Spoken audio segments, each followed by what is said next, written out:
Greetings, shippers. Welcome back, and it's time for the second episode of Fanversations, the show where I get to chit-chat with fellow YouTubers, content creators, and of course, you guys. Today, we've got a fun one. We're going to be talking about fandom taboos. So sit back for talk of trolls, harassment, wincest, and much, much more. If you're interested in finding out how to participate in one of these Fanversations, well, check out the card over there or the link down below to find out how to do it. I can't wait to keep talking to as many of you as possible. Now, on to the Fanversation.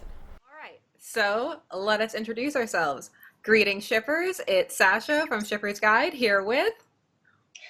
Hi, I'm Ashley Rogers-Burdell. And you have your own channel too, right? Yes, I do. It's under my name, Ashley Rogers-Burdell. So what kind of stuff do you talk about there? Increasingly, it started all over the place with a lot of different things, but I've pretty much narrowed it down to fandom type things, like Harry Potter. Yesterday we talked about Steven Universe, just different TV and movies and books and things like that. So you are equally into fandom, I believe, as I am. Yeah, but actually you're a lot of the reason why I'm into fandom, because I've always loved fandom, but I never knew that you could love it outside of canon, if that makes sense. No, I know what you mean, yeah. This is a whole new experience to me, and it's been great. No, once you discover the crossover, it's just a whole new world opens up, and it's amazing. Yeah, it really is. There's so much potential out there. I understand why people are a bit resistant to it at first, but really, like, you can make a lot of more things work than people realize, I think. Yeah, and just think about so many things that are popular today. They're popular because someone took something out of the public domain. So the argument that you could never make anything good with someone else's characters, that is bogus. Oh, 100%. 100%. So we wanted to do a discussion on taboos, fandom taboos. Yeah. So where are we going to start? How taboo are we going? Well, that's the thing. You actually gave me a really good idea with your fanversation yesterday of Harry Potter. It can start as small as like Dramani. Like the wanting to be with the bad boy, the guy who is abusive. Yeah. But in real life, you would never want to be with an abusive person. Or it can go as far as, like I said, with like Rick and Morty. The age, incest, all of that. Like, there are just so many taboo things that people explore with their fandoms. Oh, definitely. With Rick and Morty, too, you get that double whammy of both the incest and the age. So people get to be doubly angry. Yeah, I didn't even know that the Rick and Morty one was a thing until I was in a fan group, and it was everywhere. I was surprised because I discovered it on Twitter when I saw that someone tweeted me and they were like, look, the creators said that they're okay with it. You need to talk about it now. And they kind of said they were okay with it. It was more of there are many universes. I'm sure it's happening in one of those universes.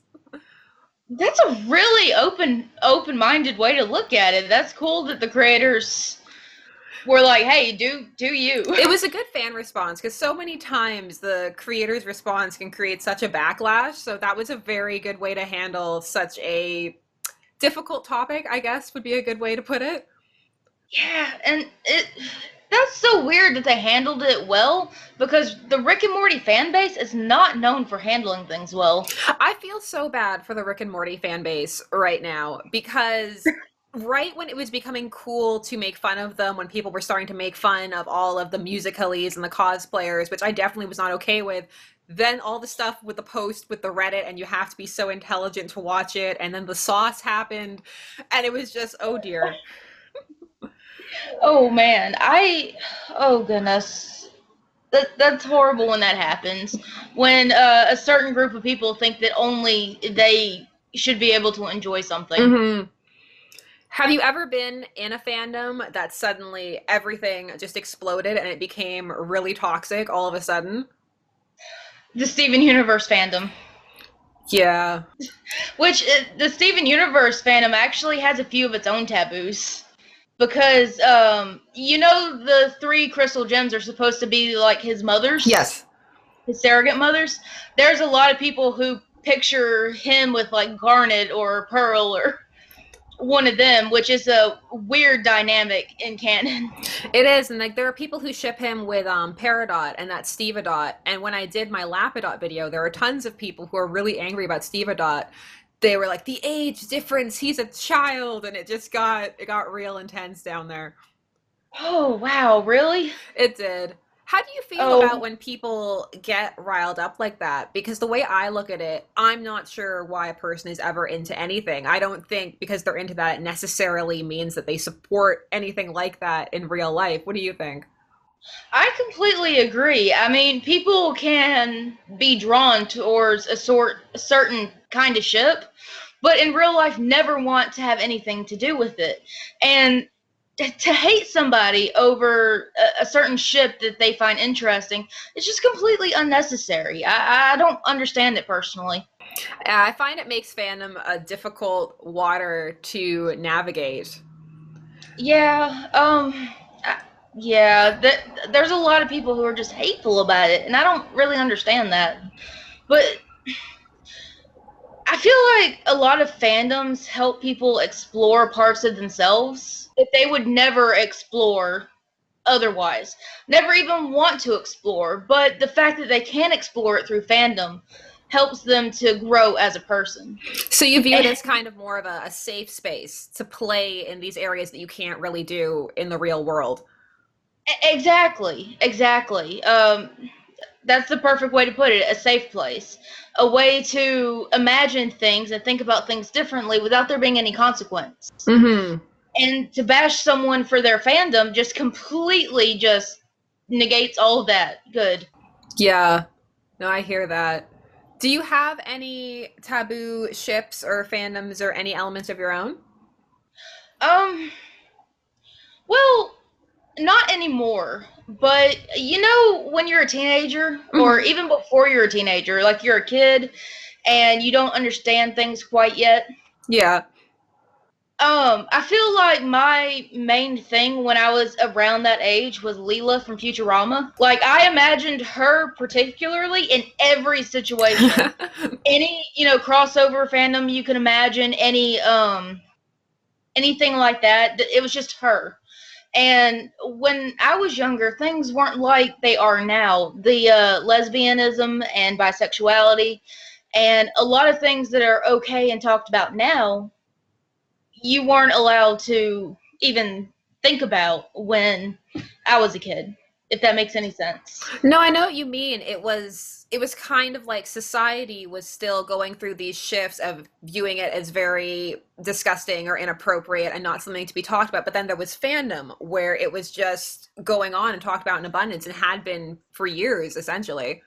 Just taking Futurama, for example, if Leela, who, I projected a lot on, had a thing for Amy, that was fine. If she had a thing for Fry, that was fine. Zoidberg, the professor, whoever. Yeah. Anything was fair game, in the context of that story. Mm-hmm. And to make it worse, I live in Alabama, where everything is very religious and very closed off, and you just don't talk about things. Mm-hmm. Just to give you a little bit of example of my upbringing, which is how I think this is how I became so interested in this topic. Mm-hmm. People projecting themselves into situations, into fandoms that they could be in safely. So I was wondering, do you have any taboo ships like that? I think I have one. It's not so much that I ship it, so much as I enjoy exploring it narratively, and even exploring it narratively is very much viewed as a taboo, and that's Jessica Jones and Kilgrave from not only Jessica Jones, but actually the comic Alias upon which it's based. And I just find the idea of working through that relationship and the residual feelings that it's stated that she has in the comic to be very fascinating. because he manipulated her to such an extent that she has these feelings that aren't real, but they exist, and she still has to deal with them and place them in the context of what actually happened to her. And I find that fascinating. So when I see ships of people exploring that, or even the redemption arc that some people like to do of, oh, maybe he'll get better. And of course, you know, like, no, he's a rapist, he's a killer. It's not going to happen. But I find that fascinating. And when I was in that fandom, it was very much discouraged to even go there. The people who were writing those fics were very, very bullied, to the point where lots of them were just bullied to the point where they stopped, because there were all these comments about, you're a rape apologist, you don't understand, you're harmful to abuse victims, and all of this projection onto these people, to the point where most of them either turned off the comments, which meant that no commentary was getting through at all, or they just stopped. So these ideas just stopped. So it was very disappointing. Like, that's not to say the ship isn't problematic, because it 100% is, but I still found it narratively interesting, because the way I view fandom is, I think, similar to you, in that something can be problematic, but also worth exploring narratively. And just because you're exploring it doesn't mean that you're a rape apologist, or you think that the relationship is cool or okay or romantic or anything like that. Yeah, I completely agree with you. That is exactly right. Just because you find something interesting doesn't mean you would necessarily want to be part of it in real life. Mm-hmm. And I'm so sorry that happened. Everybody was just beating those people down about it. The backlash for that one started even before the series, because as soon as they saw that David Tennant was cast, they were like, oh great, David Tennant, everybody loves him, here come the rape apologists. And it was just disappointing, because he's a very good actor, and I think he was very well cast, because for that role you need someone who is charismatic enough that you can stand watching them and like them a little bit. Because if you had someone truly repulsive who was playing it completely straight evil, it would be unwatchable, because the things he does are so terrible, you wouldn't be able to stomach it. So you need someone who's charismatic. So I thought it was excellent casting, honestly. It sounds like it. I've never seen, but it sounds like it'd be interesting to watch it. It is. It's really good. It's one of the better Netflix Marvel shows, for sure. So I recommend it. Oh, cool. It's on Netflix. I'm definitely going to look into that. Yeah, no, do it. Like, Netflix has been killing it, and it's been so great for all the rewatches for my channel, just having everything right there. I love it. Especially Supernatural. All of the Supernatural. That's a lot of Supernatural. They just started again, and I'm so glad to see that Destiel is still going strong. Misha tweeted yesterday a picture of, like, Brokeback Natural, because they did a cowboy episode, and it was great. Oh, they did. Yes, they did. Again, because they've gone to the West before, so I'm like, we're going back. Yeah. Oh, that's awful. Okay. That's great. Oh, that's great. Oh, Brokeback Mountain was another one that was really taboo for its time. What was also taboo at the time, though, I remember, was to criticize it. Because when it came out, I liked it, but I found that there was stuff worthy of critique. But at the time, if you criticized it at all, you were just a bigot. Yeah, you're a bigot. Why can't you enjoy this wonderful depiction? I'm like, it's really not the best depiction I've ever seen, but I'm going to sit down and be quiet and wait a couple of years. And, yeah. I couldn't understand what that one fellow was saying throughout most of it. Like, I know, I live in the South. People from the South are difficult to understand. But, you know, as an actor, you can give up a little bit of realism in order to make a watchable product. My favorite terrible accents come from Brad Pitt. And his best terrible one, I think, was recently 12 Years a Slave, where he was supposed to be from Canada. And I was like, we don't sound like that anywhere, but that's okay. It was great. Some people just can't do accents, and I love it. So yeah, it's an ear sore when you hear people trying to speak like you, like The Walking Dead. I love that show, but them talking is just nails in your ear, because we don't sound like that. Yeah, do you find that sometimes they put it on a bit too thick, like a bit too hard?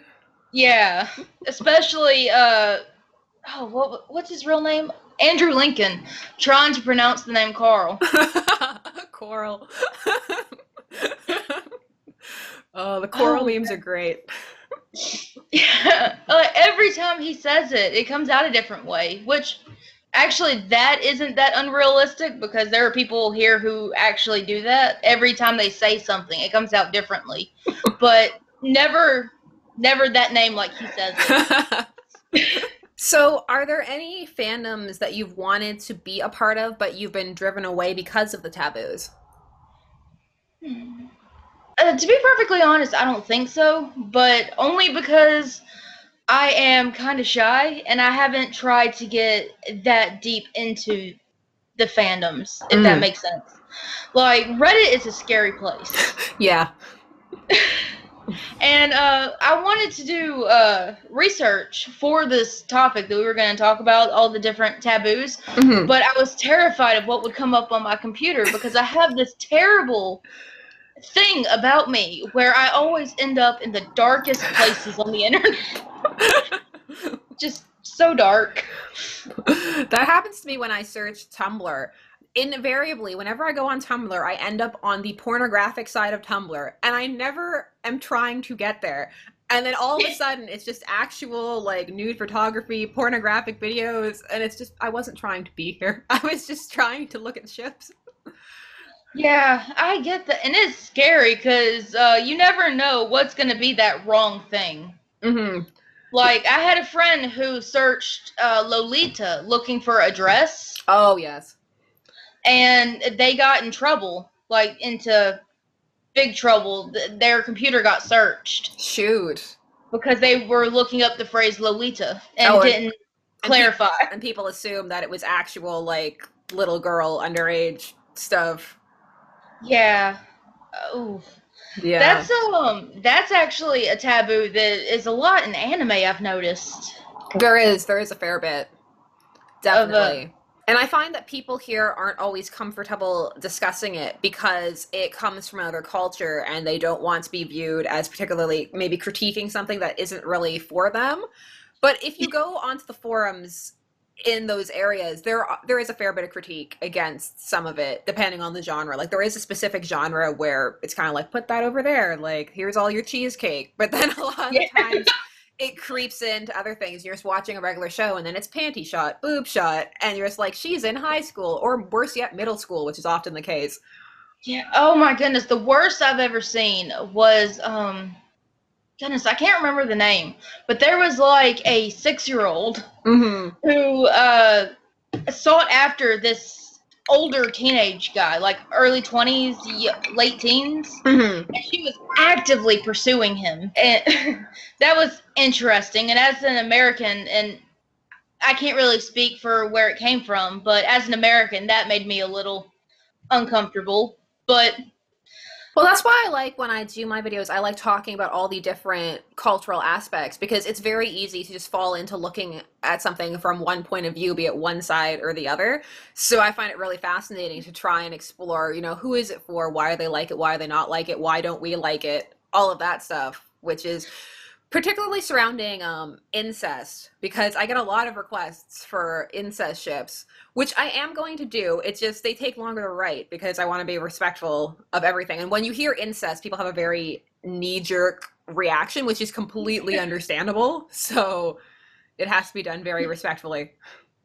Yeah, incest is one that is a little taboo, but people have a hard time with incest. Was it you who said that you are more forgiving of period pieces? Yes, I am more forgiving of period pieces. Like, if you're watching something like, Outlander or Game of Thrones, and it's way back in the day, and they're marrying their first cousin, it's like, well, it's back in the day. Different. It's not right now. That's completely different. Yeah, there are completely different social norms for now than there was back then. Like, it wasn't even that long ago that people married their cousins. Who was it? Was it Roosevelt? I'm not sure. I know there was a rock star who married his cousin. She was like 13. So it was Jerry Lee Lewis. Yes. It was Jerry Lee Lewis. Yeah. Oh my goodness, the backlash for that though, it ruined his career. Yeah.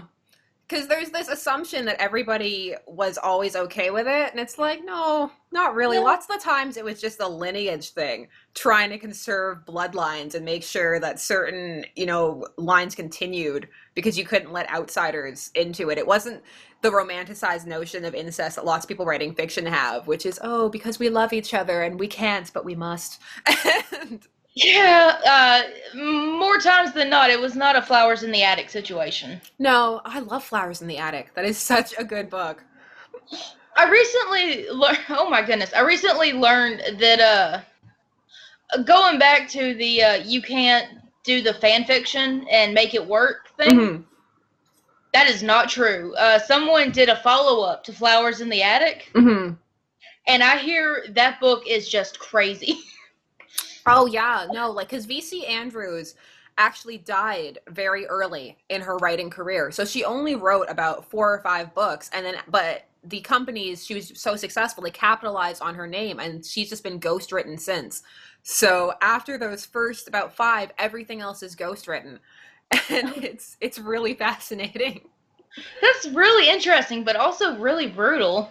Yeah. Like, what's in a name, right? Yeah, I know, and especially because her stuff is very different from the ghostwriters. Because her stuff, like Flowers in the Attic and the follow-ups, Petals, and all of that, they're disturbing and they're twisted, but they have a point. You don't just feel like you're reading something that's disturbing for the sake of being disturbing. You feel like you're actually reading a story with a narrative.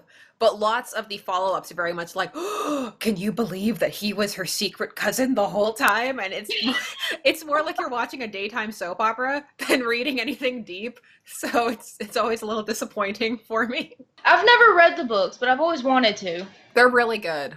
Like they are disturbing. I remember reading Flowers in the Attic. My mom actually didn't want me to when I was a kid because she would pre-read my books, and she took away so many of my Anne Rice books. I lost a lot of Anne Rice books.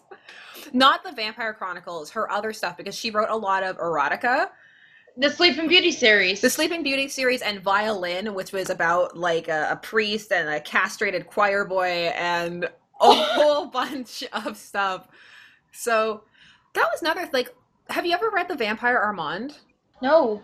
Like that's one of hers. It's very interesting because I find that depending on who the person is or how far into the series you are, stuff sometimes taboos just skirt. That's a good question actually. Do you find that people are more aware of the taboos now and more angry because it's easier to get access to all of this stuff and it's easier to share, stuff that people find problematic? Oh, definitely. And it's not just about taboos or fan fictions or whatever. It is about life. Yeah. Everybody is just more on edge because everything is more readily available. Mm-hmm. And for people who are more shut in, to know that stuff out there, people talking about taboos, people writing about taboos, makes them very uncomfortable. Yeah. And I guess that would be the people who are lashing out and trying to thwart people's creativity. So you said earlier that you don't go too deep into fandom. So how deep do you go? Message boards, mostly. Mhm. Like, I haven't quite gotten over IMDb taking down the message boards yet. I know it's been a couple of years, but I'm still not over it. Mostly message boards. Like you said, Tumblr's a big place for porn, so I haven't been brave enough to go there. So mostly it was movie message boards and YouTube is the biggest I get into it because I just have such a knack for finding very unfortunate things and viruses, and I think the issue is I don't know how to find it properly. So like what parts of it are you into? Like are you into more chatting with people or more like reading fan fictions, finding art, or like so what part of it appeals to you? Definitely I like discussing things with people, debating. Again, like I said, I think that's why I'm drawn towards the message boards. I also enjoy fan art quite a bit. I just completely admire in every way people who can put together fan art and draw and do stuff like that. It's incredible to me. Yeah. but I can't draw. If I'm gonna do something like that, I Photoshop it. Like all I can use is Photoshop. So mostly I read and discuss and talk about it that way. Mm-hmm. So, what are your favorite fandoms to talk about and really get into? Of course, Harry Potter. Charmed is also a big one. I feel so awkward because everybody's always supernatural, supernatural, supernatural, and I'm like, but Charmed. I remember Charmed. Charmed was a good time. Yeah, I loved how cheesy it was. Yeah, like Charmed had its problems, but I was always willing to accept it for what it was.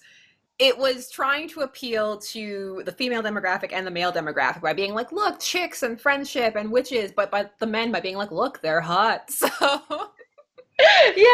That's Charmed in a nutshell. I've also gotten much more into the Steven Universe fandom. Again through YouTube, because that's the biggest way that I'm able to safely search for things. I like AJ Universe and the Round Table and people like that who just go into just ridiculous depth of every single episode. Mm-hmm. Oh, Walking Dead also. I love the detail they put into the show. Like, you can see a little, like, apple in the background, and it's going to be a big thing later on. That, that apple killed this guy's brother. Oh, thank you for introducing me into to Draco and the Apple. Oh, no, Drapple's the best. I love Drapple. Oh, Drapple is fantastic. The Harry Potter crack ships are so good. That's been one of the cool things about finding your channel is learning about all of these different things. And I think that you've showed me how to search things more safely. Oh, thank you. Knowing the names of different ships and stuff like that, it's been a huge help.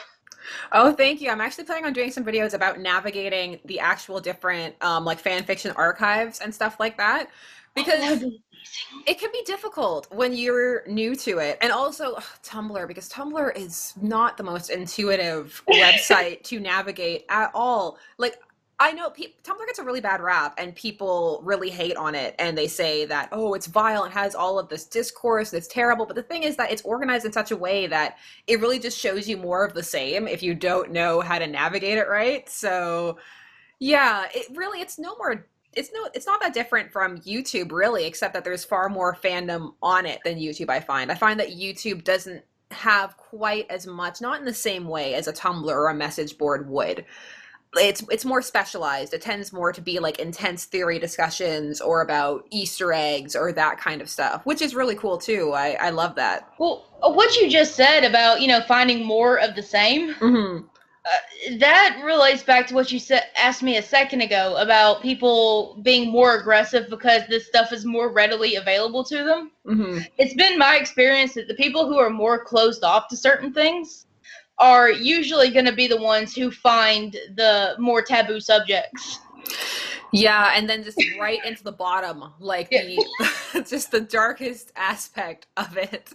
It's always going to be those people, and it's unfortunate, but that's just how the internet works, I guess. Yeah, no, I really feel that there needs to be, especially as more and more kids are coming up, just classes on how to navigate the internet, how to navigate it, and how to operate on it. Because even though I find that anonymity is starting to go away, like people are more okay with using their own names and attaching their comments to their own actual names, even if they're awful. But that mentality I find of the idea that the internet's not really a real place, so what you say on it doesn't matter, it's still very prevalent, which is not the case at all, because it's a real place even if it isn't a physical place. It's still a real space where the things that happen have a real outside effect on people. Yeah, exactly. Just because you're this person in the real life doesn't mean that completely separates you from the person that you're online. Yeah. Especially if you're using the same identifiers. Mm-hmm. And because, like, I find, especially with how things are nowadays, with people going back and finding every comment you've ever written and stuff, it's more important than ever for people to realize that the internet is a public space. it's not a private space. Like lots of times people post things on their Facebooks or wherever, and then they're like, oh, I can't believe someone shared that. But as soon as you post it, it's not yours. Like even if you read that a bajillion page disclaimer that you're supposed to read before you agree on the terms, it flat out says that it's not really yours anymore. Yeah, it's out there. It's in the public. It's not quite the public domain, but it's not that far from it. And people will save it. I remember a few years back, because I've always really liked Anne Rice, but she had written one of her later Vampire Chronicles, and there is a decline and a shift in the tone and I would say quality. Don't kill me, but quality of them. But it was right after her husband had died, and so there were a bunch of negative reviews, and the one character, the vampire Lestat, is an avatar for her husband. And a lot of people were saying that, she wasn't writing him right, his language was weird, and so she lashed out.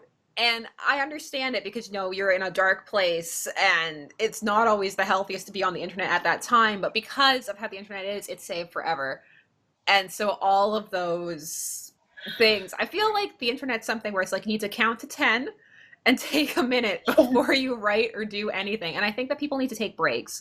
That's another thing, especially when I see tons of fandom fights just escalate to 100. And sometimes I just feel if people took a break and took a step back, maybe went outside, left their phone on the table, didn't check any alerts or anything, it might really help calm things down. I sound like such a mom right now. Go outside and play.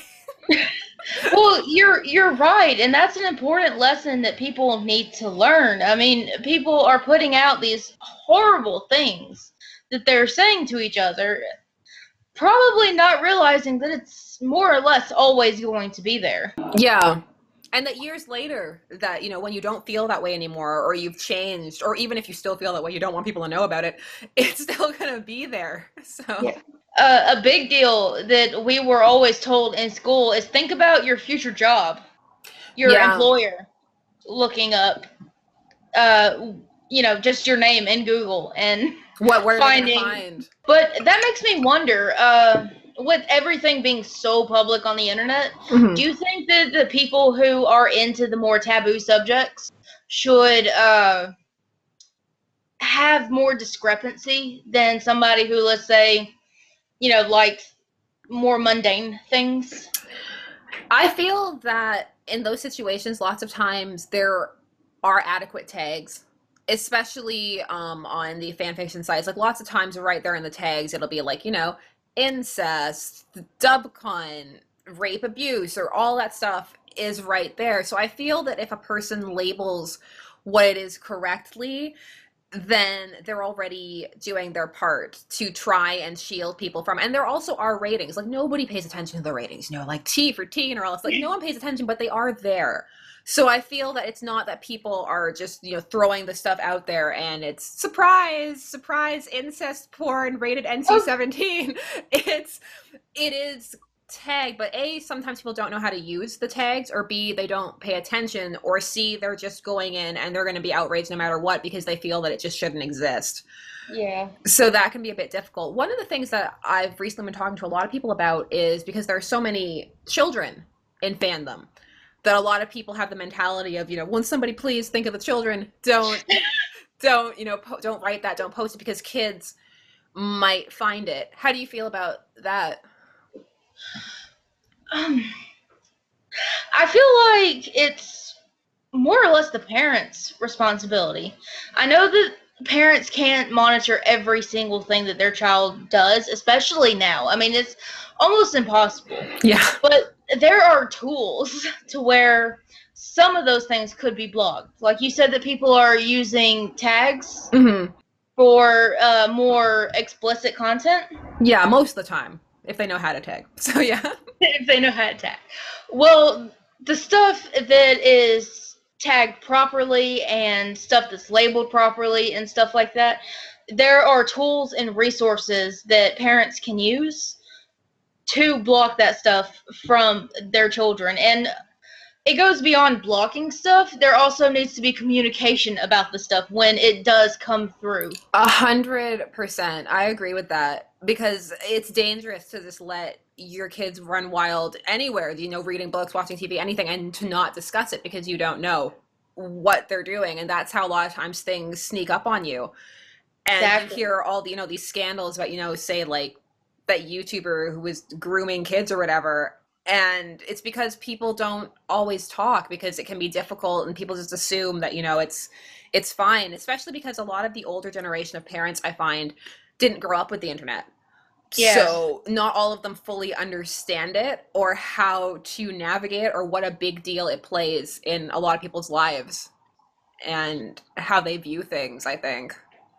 Well, I feel like repression is a bad issue, is a big deal, which is why I feel like the fantasizing about the different ships is good for a lot of people. Mm-hmm. It helps them get whatever bit of them is confused or questioning. It helps them explore that in a safe environment. Mm-hmm.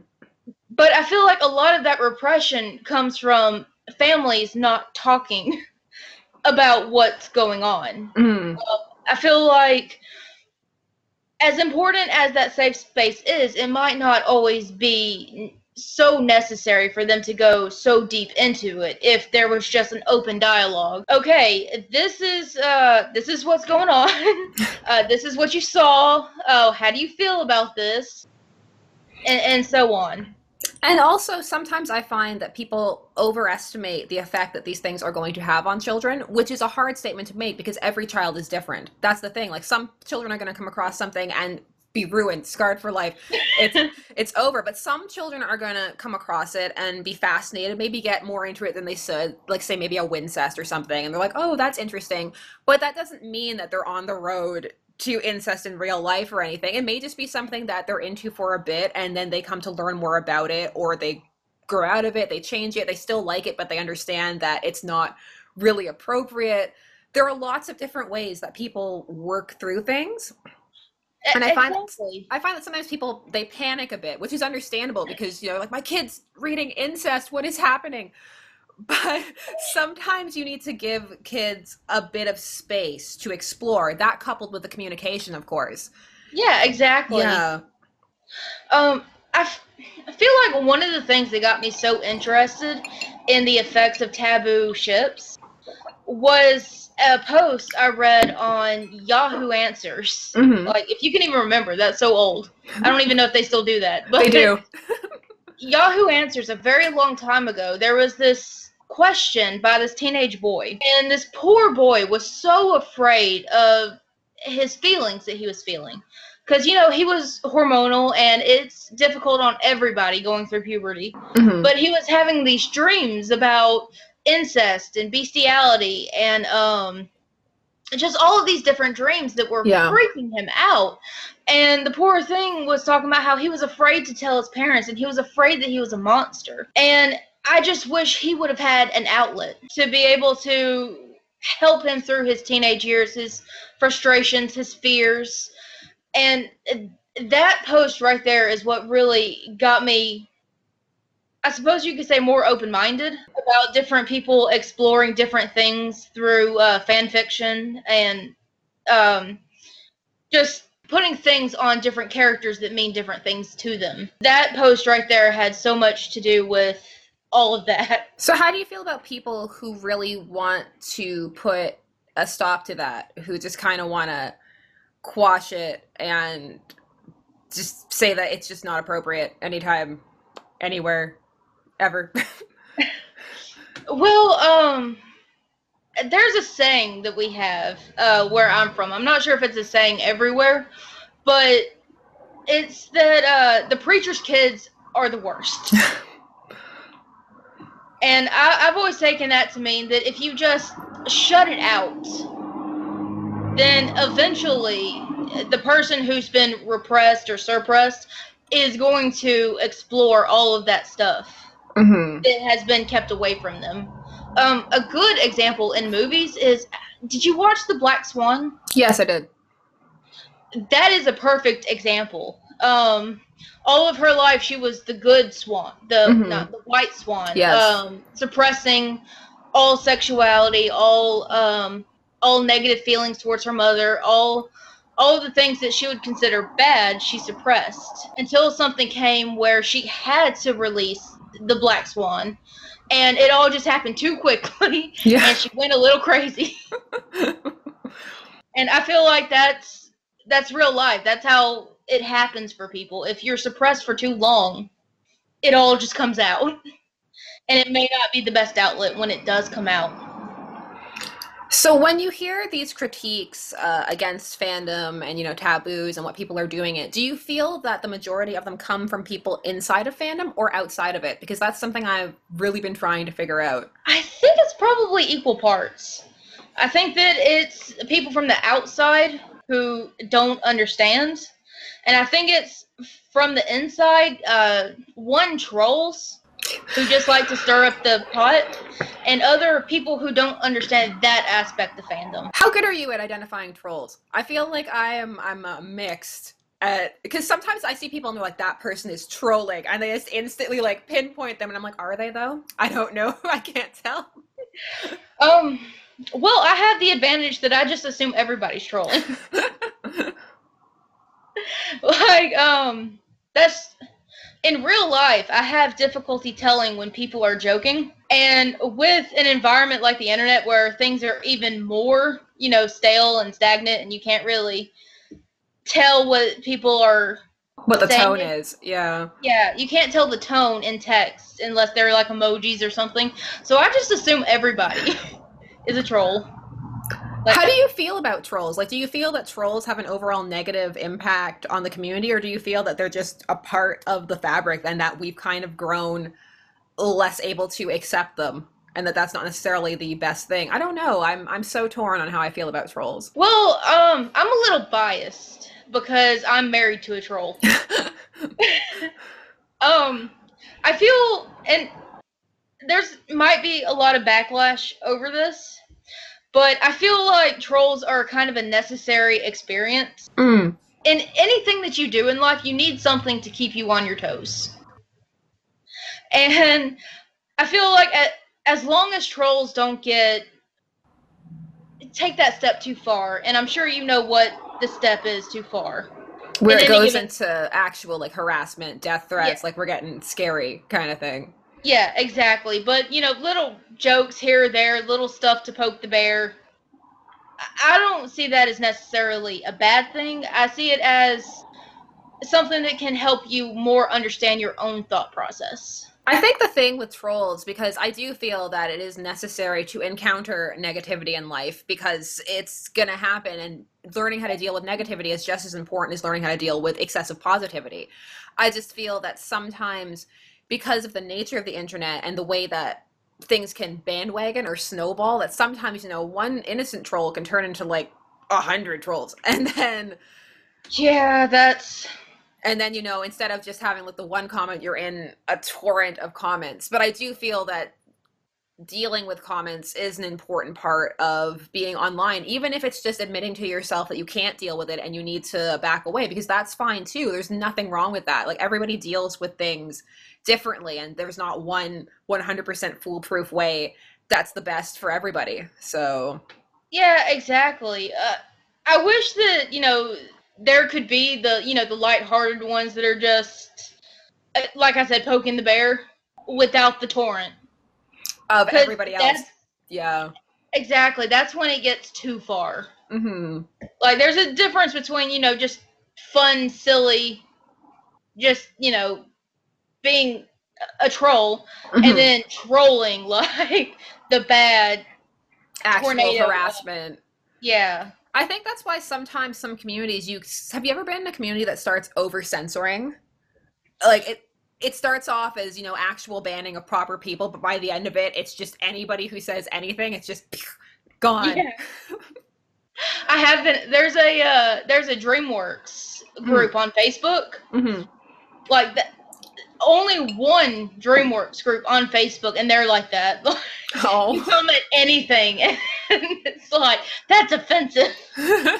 It's such an interesting world, because I can understand how people end up getting like that. Like, I feel like there are two ways. There's the excessive trolls that just really wear down your defenses.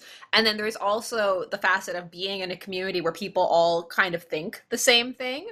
Because I find when you're in a community where there aren't different voices, say you're in a community for, I don't know, Steric or Stevedot or whatever, just as examples, and everybody ships that and nothing else, then it can become difficult to hear other things. And I find that people lose the ability to identify with the other people. Yeah, oh, that makes me so happy. When I said that trolls were necessary, I was worried that that came across wrong, but that's exactly how I meant it. Is that, if everybody's in there agreeing about the same thing, and nobody's, disagreeing or playing the devil's advocate, then it just gets stagnant. You know what I mean? And then somebody puts in a new idea and everything just goes bananas. I think where I saw that happen recently was on the Voltron amino, which I love. Like, I'm a proud supporter of amino apps, and I use them all the time, and I think they're a really fun way to stay involved in fandoms that maybe are a bit older or not as many people are into. But I saw a post on the Voltron that somebody had made about fan art and people commenting on it, and they had said, when you're commenting on someone's fan art, don't be negative. And I was like, okay, cool. But then it went on to, don't say that you don't ship the pairing in the art because that's offensive and will hurt the artist's feelings. And on the one hand, I was like, okay, maybe, but on the other hand, the person saying it might not mean anything by it. They might just mean, oh, I don't normally go for this, but I think your art is beautiful. And I think that it's important to know that people ship other things and have different opinions, and to be able to handle that. Because personally, I'd be worried if someone posted art and someone said, I don't ship clans, but I love it, and that was too much. That's a bit too sensitive. And it seems like society as a whole is just, and a lot of it is because of the internet, just seems so sensitive about everything. Like you said, if you can't say that this is nice, but I don't typically ship that, that's a really unsettling amount of censorship there. It's a really unsettling amount of sensitivity, I find, because some people are more sensitive than others, and that is absolutely fine. But at the same time, sometimes I feel that certain groups of people encourage that sensitivity instead of maybe saying, like, hey, why is this upsetting you? What's going on? Instead of doing that, they go, no, you're completely right to be upset. You don't have to take that. And that extreme reaction, but then it's that extreme of a reaction for something that's not even that bad. So I find it can create very interesting environments. I don't know, I find it fascinating, but sometimes I need to take a step back. That's what happened with me with Steven Universe. I had to take a big step back after the whole Lauren Zook stuff. Like, I had to take a bit of a break. Yeah, the Steven Universe fandom got intense for a while there. It's calmed down now, but for a while there was just a torrent of thing after thing, and then the bullying of the people for dressing up, say it's Amidot, or Amethyst rather, and they were skinny, or drawing rose quartz as less full-figured, or, shipping other things. Or were you there for the backlash against Garnet? Oh, which time? The time when they felt that Garnet was a representation of a codependent relationship, and that it was really negative, and people shouldn't support that. Yeah, I've heard that before. I disagree, but everybody has their own opinions, I guess. Yeah, like, I disagree with it. I thought it was interesting, but people were getting really upset about it. Just like, at that time, it was just everybody was getting really upset about everything. Yeah, so I thought that the fan art issue with Steven Universe was ridiculous. There's nothing wrong with, drawing a thinner version of Rose, or a curvier version of Lapis, for example. There's nothing wrong with making them fit how you would like them to fit when it's your fan art. Yeah, when it's your fan art and your viewpoint. And just because that's how you view the character, I don't think necessarily equals fat shaming. Because that was very much the argument, that if you draw them differently. But it was very interesting to me, because part of the reason I feel for drawing fan art is to express your own views. It reminded me very much of when in the Rugrats fandom, people were drawing the Rugrats all grown up, and one of the artists came on and got really angry about it, and was like, everybody's drawing these characters far too attractive. If they were going to grow up, here's what they would look like, and then drew them as adults. That was silly. I remember that. That was just silly. Yeah. And it seems like they made them even less attractive than they would have been. On purpose. Yes. Just out of spite, yeah. Because the show All Grown Up came out, and they didn't look like that. No, they didn't. They still looked, the same, but just slightly older in the same animation style. They weren't all lumpy and. Oh my goodness. That is. I just don't understand getting down on people so hard about fan art. I mean, just let people enjoy things. So do you feel that sometimes people take fandom a bit too seriously? Oh, definitely. People can take anything too seriously. I'm bad about this. I will find myself like screaming at somebody, like not at them, but about a situation in some show or movie or book, and I'll get so worked up before I even realize it. Yeah. I mean, and I'm certainly not the only one. There's a lot of people like us out there. So, yeah, definitely. And me being a guilty party in that. I tend not to, at least never on the channel, because my channel is all about showing the different perspectives to everybody. But there are a few select friends who, like, I can call up, say, if I'm upset about, Star Trek or something, I'm like, hey, it's our Star Trek rant session. Let's do this. Oh, me and my friend, we regularly get into an argument about whether or not Dumbledore was a good guy. I can see myself getting involved in an argument like that. Yeah. Okay, before I say what side I'm on, what side are you on?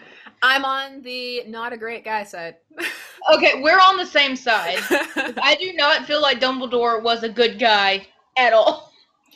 Yeah, I don't feel he was a great guy, and I don't think there's anything wrong with that. I found the delving into his history, especially as the books went on, fascinating, especially, his young adulthood and the things that happened there as he grew into his own as a wizard. But I don't think he's this great savior of the... Maybe if you view what had to happen to Harry as necessary, then maybe more like a mastermind than a savior, the mastermind of the wizarding world. Well, my thing is, you're seeing this. It's all through Harry's perspective. Yes, and Harry idolizes Dumbledore. He does, and so if you are able to disconnect yourself from Harry's perspective, there's a lot of pretty messed up things that Dumbledore does throughout the entire get-go of the series. Yeah, they range from the little things, like how the Defense Against the Dark Arts position is handled, to much bigger things, the spying with Snape. And when you think about the toll that must have taken and how dangerous it was, and how ultimately, if you read behind the lines, it kind of seems like it was all leading up to the sacrifice that Harry was supposed to make, which was him dying, which ultimately ends up not really... How do you feel about that? How do you feel? Because there are many people who are in the camp of Harry should have died. How do you feel about that? Oh gosh, I was a terrible person. I was really hoping when reading the books that Harry would die. And J.K. Rowling is a talented author, but I can't remember if it was you who phrased it like this, but somebody said that she's not above critique. Yeah. Was that you? Yeah. I felt like she was making a big deal at the time about how she was sacrificing this character and sacrificing this character, and how without Harry being sacrificed, it didn't really seem like there was that much risk, really. When I was reading the 7th book, for me, lots of the deaths came across very much as war is serious, so people die. Like, war is serious, there's loss, and here are some characters, but not any that you'll care about too much, but they're dead. Yeah.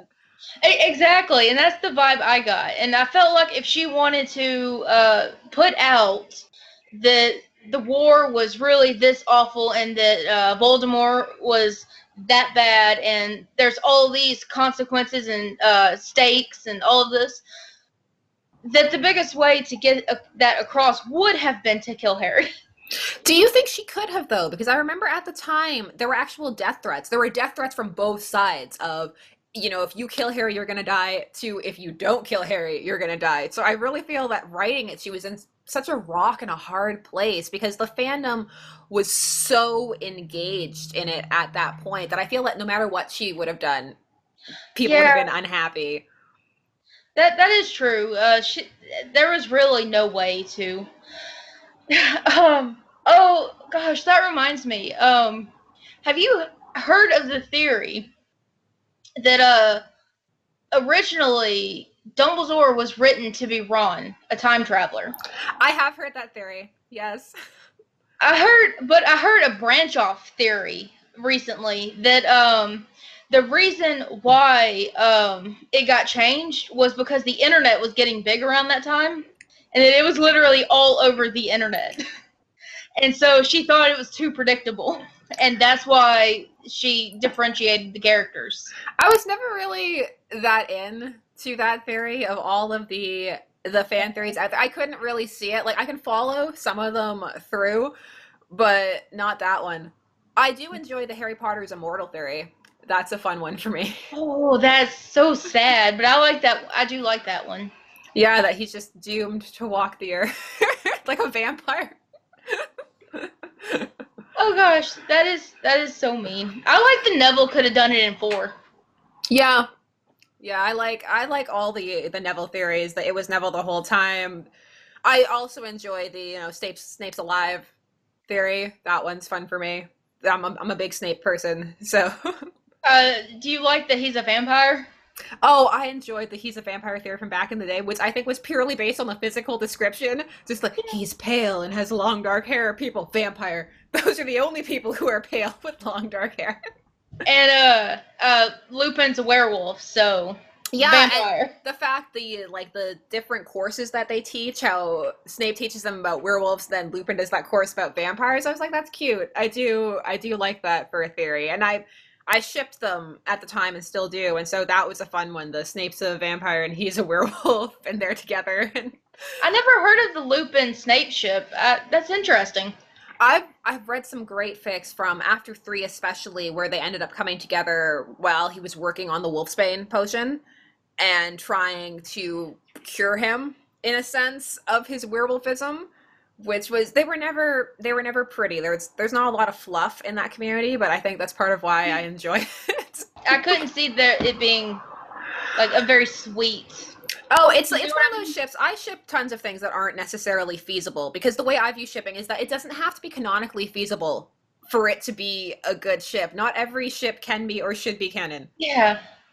Oh, I feel like I'm referencing yesterday's video a lot, but you said, like, with Draco calling Hermione a mudblood. Yeah. Like in the world of fan fiction, you can just pretend like that never happened.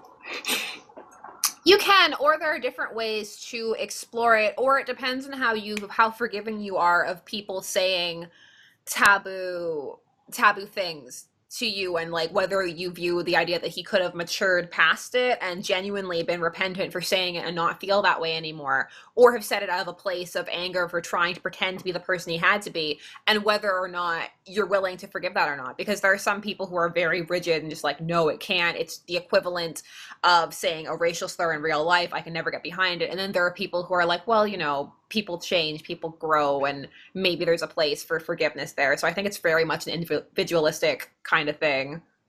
Yeah, I completely agree with you. Giving an example that a lot of people might not know about, or that a lot of people might not even want to hear. Like I mentioned, I live in the deep, deep South, where people are not all that progressive. And it's unfortunate, it's uncomfortable, but you hear people talking like that, like it's nothing. Mm-hmm. And just like you hear people talking like it's nothing because that's how they've been brought up, you also see people who truly feel bad once they've had a change of heart. And so people who truly ship Draco and Hermione, that one interaction they had doesn't seem to me like it would be life-changing. The be-all, end-all, yeah. Yeah, exactly. And that's the other thing, too, what I love about fanfiction is so many people are coming from so many different perspectives that can inform, they don't necessarily have to, but they can inform where they're coming from and how they come to ship something, which is what I love. And that's why I love sharing all the different ships, because there are so many reasons that a person could be into something. Oh, I have a question. Is there anybody where you ship the actors but not the characters. Because like with Hermione and Draco, I don't ship them at all, but I love the idea of Tom and Emma together.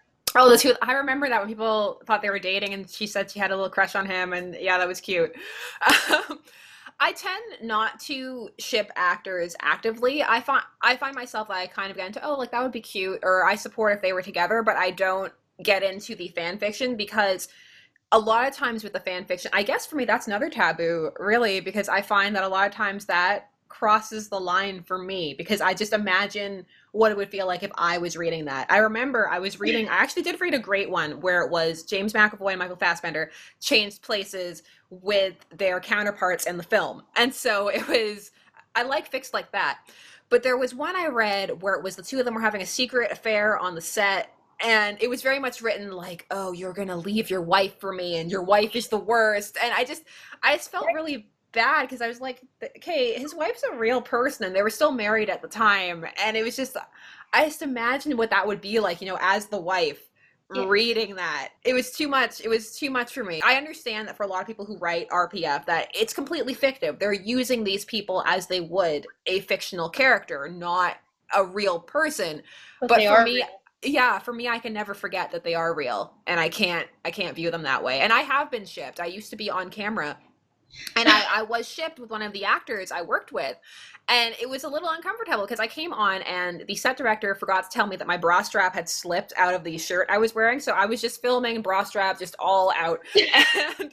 And then there's a comment like, oh, that bra strap was out because she was off bleeping Dave on the side. Yeah, I can see why that would make you uncomfortable, but that kind of that's just gossip. That's damaging if it's real people. But you just walked into another question I had, which was if you felt like there was a line that was just too far for taboo subjects. I think that everybody has their own line.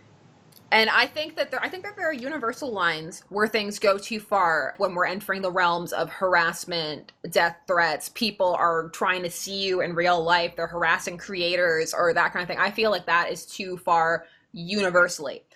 But then I feel that there are personal lines for us as individuals that we can't go through. And I feel that sometimes people might take their personal lines and try and project them as universal lines because something makes them so uncomfortable and they assume or feel that it must be the same for everybody else. And if it's this damaging for them, it must be for everybody, which is how I feel that some people can get so militant about their taboos.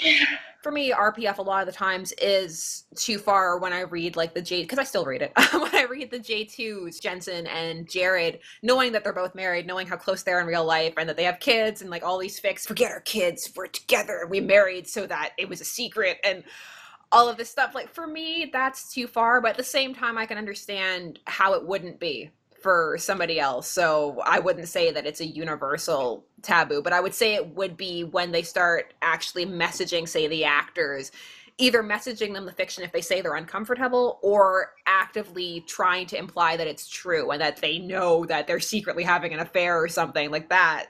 That's too far. We've talked this whole time about people getting angry in the comments and people just harassing other people, and that's another place where it probably comes from. People thinking that this is so intense for me that it must be that way for everybody else. How could they do this? Yeah, I don't think that everybody who harasses is coming from a bad place. I think that there are definitely some people who are coming from a genuine wanting to help place. But taking it back way to the beginning with Jessica Jones and Kilgrave, one of the interesting things I saw in those comments was somebody was really going at a particular author about like, you're disgusting, think about the rape victims, how can you trivialize their experiences?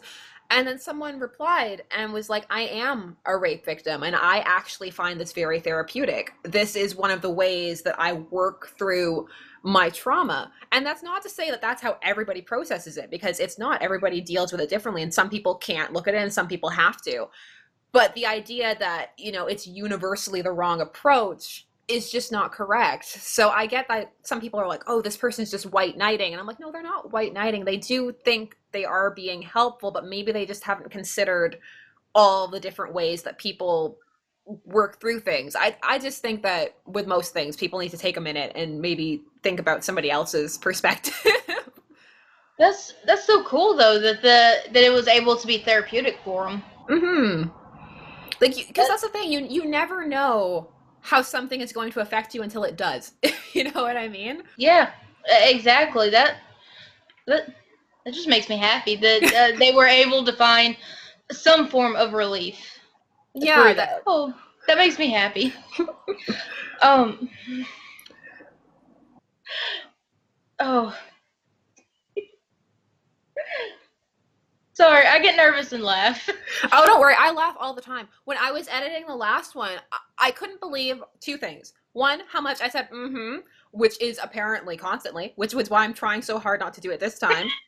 Two, how much I said like, again, something I'm trying not to do. And three, how much I laugh, because I laugh all the time. But I tend not to laugh when I'm recording either a scripted thing or my old job when I was on camera. So I would get comments all the time, but you don't think anything's funny. Why don't you ever smile? Why don't you ever laugh? And I was like, I laugh all the time. You don't know. It's a problem. Yeah. Well, I was thinking last night actually. I was wondering if I should email you and warn you exactly how many long pauses and how much laughing I edit out of my videos. Like I have to edit my videos so much.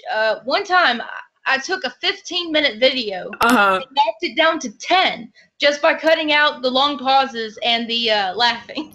Oh, when I'm editing, I have this thing where as a kid, I had a bit of a lisp, and it's still there sometimes, but I work very hard to keep it under wraps. But sometimes there are certain phrases that I still have difficulty articulating. So I'll be editing, and once I had a 30-minute video that came down to 15, just because there was one phrase, and half of the take is just me yelling at myself, being like, come on, speak, why can't you talk? That's why at one point I was like, oh, maybe I'll release the raw footage. And I was like, no, it's just going to be sad. It's just me yelling at myself. No one needs to see that. Oh. Yeah, that'd be kind of sad just to see someone yelling at themselves. I just get so frustrated when it's something so simple and my husband will walk by and just, say it no problem. Like, stop, you're not helping. Yeah, my husband does the same thing to me. Or what's worse is they will make me say words that they know I have a hard time saying. I've embraced the fact that I can't pronounce comfortable, that I pronounce it completely phonetically. I don't care. I'm going with it. The world can deal with how I pronounce it. The other one is thesaurus is when I have a really hard time with. I have a hard time with W's. Mm. So if I don't concentrate really hard, I cannot say War of the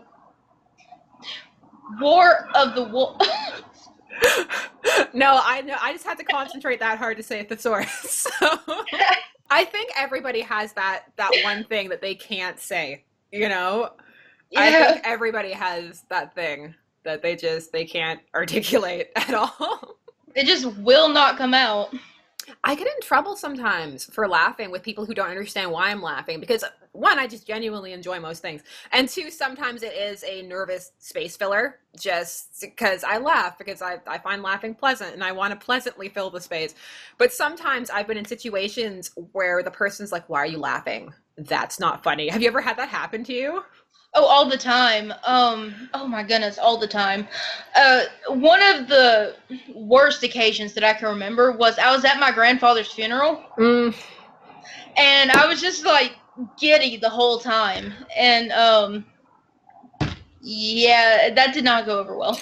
Oh, the worst one for me was my two cousins were over, and one, she works in disaster relief, and she was talking about how they were going to have to change the banking structures in this country where a hurricane had just happened and everything, and my cousin was making faces behind her at me, and so I laughed, and she was just like, oh, so that's funny to you, the suffering of me. I was just like, no, you don't understand, but I didn't want to out him, so I didn't say that he'd been making faces behind her about what she'd been saying. That's another reason why I wanted to do this, because sometimes in the comments of my videos, people are like, you're so serious all the time. And I'm like, no, I enjoy fandom. I really enjoy it. I think it's a good time and I enjoy talking about it. And that's why I was like, what better way to do that than just to talk to people about it and see what they enjoy? Because sometimes when you're doing all these videos, you know, like moments in history, it just seems like all the moments are negative, and that is not true, and that is not the perception that I want to place forward at all, because that's just the things that people report, you know? It's like with anything, it gets more clicks or views to talk about the negative than the positive. Like, the Sherlock fandom raised this much for charity isn't going to get you as many clicks as, you know, Sherlock fandom is too loud at theater production or something, even though that didn't actually really happen. But yeah, no, I completely understand. Oh, it's so pitiful how much more successful negativity is in this world. it's because it's an easier sell. I think it's easier because it creates a more instant visceral reaction in people. The knee-jerk reaction to be angry or something is easier than I find it's the more difficult thing to be happy, you know? Yeah, and that's a shame. It is. Around the time that Don't Ask, Don't Tell was being lifted, my cousin who worked on the military base was telling me about how you could go to a gay pride parade, take beautiful, beautiful pictures of, you know, all these happy, smiling people in the parade. Yeah. But you get one, you know, blurry, not very good picture of somebody punching somebody, and you would get double the money. It's terrible. No, it's the same up here. We have a celebration that it was called Caravana, but then Scotiabank brought it over. Now it's the Scotiabank Caribbean Festival, but everybody still calls it Caravana. But it had this reputation for being dangerous because it was playing into the narrative of, you know, like, black people are dangerous, be afraid, you don't want to go down to this parade. And so if ever there was a couple years there were shootings, but even years when there weren't, they would always really play up the violence angle and stuff. And that was really sad because I would go, and honestly, it was just a bunch of people getting drunk, listening to calypso music and soca and stuff. And it's just a good time. It's not anything to be afraid of. But if you look at how it's covered in the media, it's disappointing, honestly. That's one of the things I love about online, though, and fandom and stuff, and people in it, is that you can get a more, I think, balanced, you know, view of how things actually are and how people actually feel, which isn't always available in the mainstream, unfortunately. Like you said, negativity is the easier sell. So I would like to hope it's not intentionally the media trying to keep people down and upset and scared. But you can know, hey, this person had a good time at this event. You know, a perfectly safe good time. Yeah. Whereas in the newspaper, they're like, all this happened. Yeah, and you're like, I was there. Where was that? Oh, I saw a video that said that that's what happened with War of the Worlds. That you know the original story where it supposedly was on the broadcast and everybody was freaking out. And everybody panicked because they thought it was really happening. And from what that video I watched said, that didn't actually happen. There was a more popular TV show or radio show that was going on at the time of that broadcasting. So if somebody confused it for the news, it was just a couple of people. It was nowhere near the spectacle that the media made it seem like. I think it's one of those things that gets mythologized, kind of like the story of, you know, one of the first films of the train coming at the audience, that the audience jumped up and screamed and ran out because they thought the train was going to hit them. And I'm like, did they though? Did they really? It's one of those things where I feel that sometimes when people look back at people in the past, there's always that superiority complex of, oh, we know better now. We would never jump out of a theater and run screaming from a train kind of thing. And I'm just like, I don't know. I'm always wary of when people act like they were there and they weren't. People are real big about that now. I saw a meme. It was these kids back in the 1930s and 40s playing on jungle gyms. That looked clearly unsafe compared to today's standards.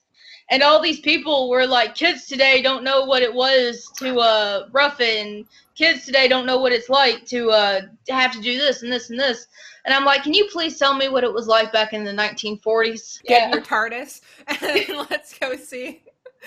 Exactly. People just have this narcissism about them that make them feel like, they know better, even though you weren't there.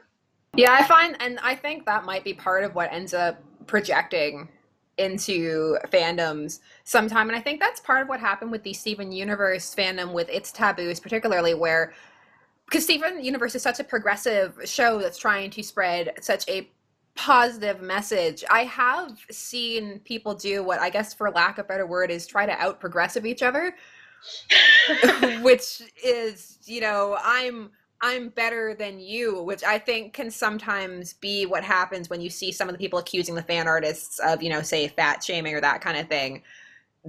I feel like they're trying to advocate the show's message, but just not potentially in the most, not in the most positive way. Yeah, that's a good way to put it. I'm more progressive than you. That's definitely a good way to put it, because that's exactly what it seems like. People will argue and argue and argue over minute details to the point where it's just completely ridiculous. And even the creators of the show will say, guys, back up. That brings up an interesting question for me, which is how involved do you feel that a creator should be in fandom? Because there are some people who feel like they need to step in, they need to say what's what and like nip things in the bud. And there are other people who are like, well, they don't really need to do anything. Just let people do their thing. Like, where do you stand on that? I feel like if things are getting aggressive and ugly and just completely unnecessary in the negative direction, then that's the time when they should stand up and say, hey guys, it's fiction, enjoy it. But as far as, people are harmlessly wanting Lapis and Peridot together, stepping up then and saying, no, this is just never going to happen, that's a bit unnecessary. Do you feel that that's their prerogative, though? As they are the creators of the show, that they can kind of, I guess, do what they want, in a sense, even if it's not the best PR move? I guess they can. I just find it unnecessary. I'm just not a believer in stepping on someone's happy. That's a good way to put it. just let people enjoy things, and I don't feel like there's a need for them to step in. Like at Comic-Con, sometimes they'll make announcements, or on Twitter, or any other way they might communicate to the audience. I don't feel like there's a need for them to do it until things get out of hand and the audience is just getting crazy and ugly. Then they can step in and say, hey guys, stop. Do you feel they have the right to play with the audience? Say, like, kind of how they did with Supernatural, especially with Wincest at the beginning, because there was some annoyance at the beginning of it on the creative staff's part, and you can see that in how they treat it. I don't know, like, I feel that they handled some of that well and some of that not so well. Like, how do you feel about stuff like that? Okay, so are you talking about, like, baiting? Not like baiting. Not baiting so much, but remember they had the episodes like when they went to Supernatural Con, and then they had Becky, and she was writing all of the Wincest fan fiction, and it was all, haha, isn't that funny? That's so silly. Look at these silly fangirls writing their Wincest fiction.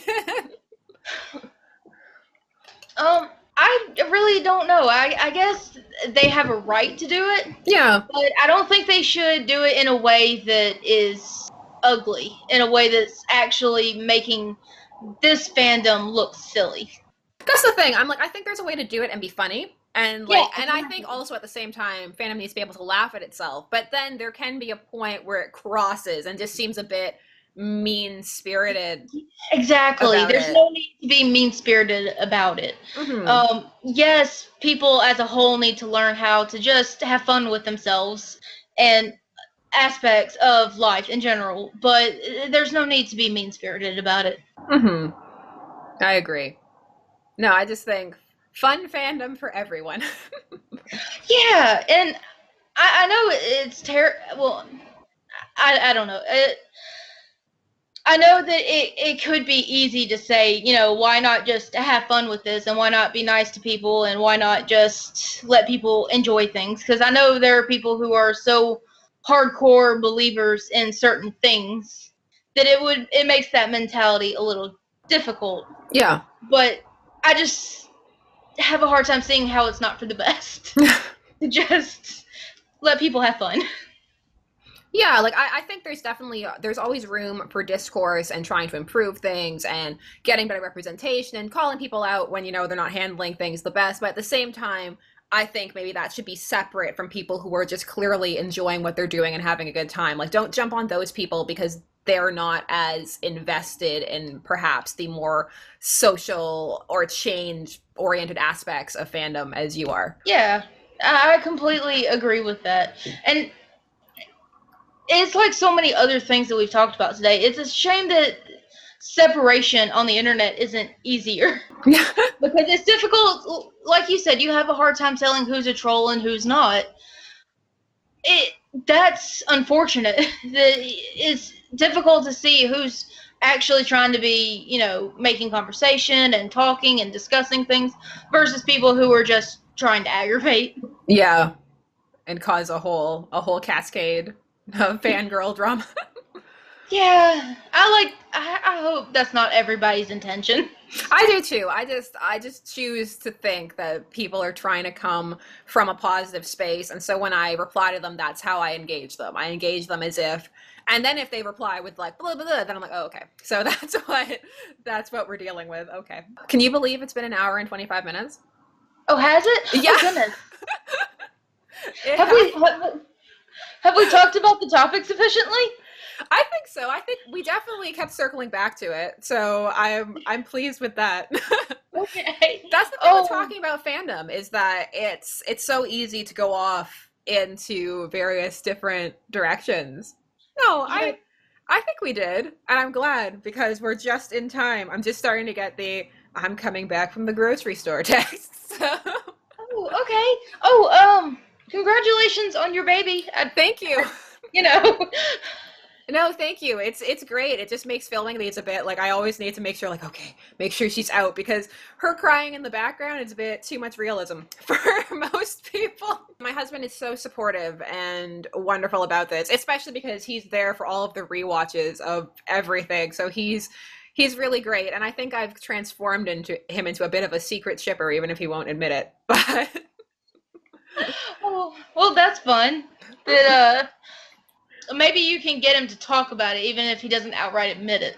I think I will. I think I'm going to sneak him onto one of these one day, and the world can see what it's like being married to a non-shipper. Yeah, it can be a struggle sometimes, because you talk to them about it, and you can just see in their eyes, I don't care. The glaze. Yeah, the complete glaze of like, and it's just, I don't care. I'll still talk to it. They can just listen through the glaze.